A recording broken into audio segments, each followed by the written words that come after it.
দর্শক, মুন্সিগঞ্জের লৌহজংয়ের কলমা এলাকায় গ্রামের বাড়িতে সাবেক স্বাস্থ্য প্রতিমন্ত্রী ও বিএনপি নেতা মিজানুর রহমান সিনহার জানাজা ও দাফনের কার্যক্রম চলছে এবং সেখানে রয়েছেন আমাদের সহকর্মী শিহাব আহমেদ। শিহাবের সাথে যুক্ত হতে চাই, জানতে চাইব সেখানকার কি কি আনুষ্ঠানিকতা চলছে এবং জানাজা বা দাফন কখন।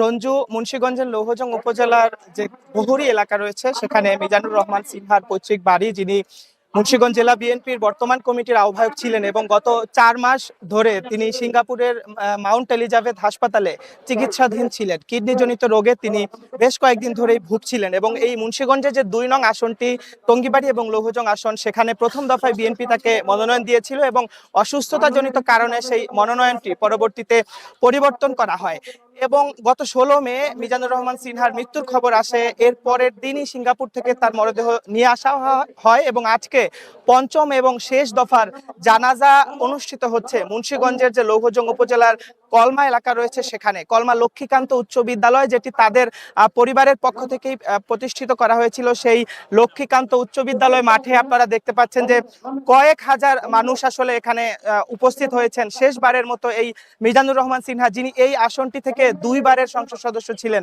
এবং তিনি আসলে, তার সম্পর্কে বলা হয় যে তিনি আসলে এমন একজন ব্যক্তি যাকে খুব কম মানুষ অপছন্দ করে থাকেন।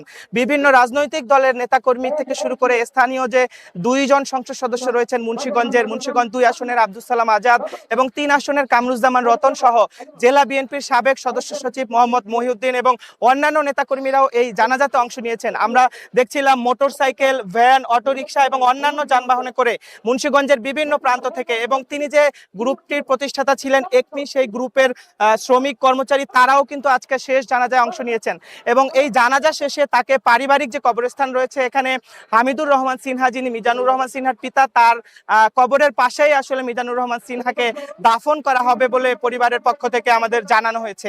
তো রঞ্জু, এই ছিল আমার কাছে মুন্সিগঞ্জ থেকে। শিহাব, আপনাকে ধন্যবাদ।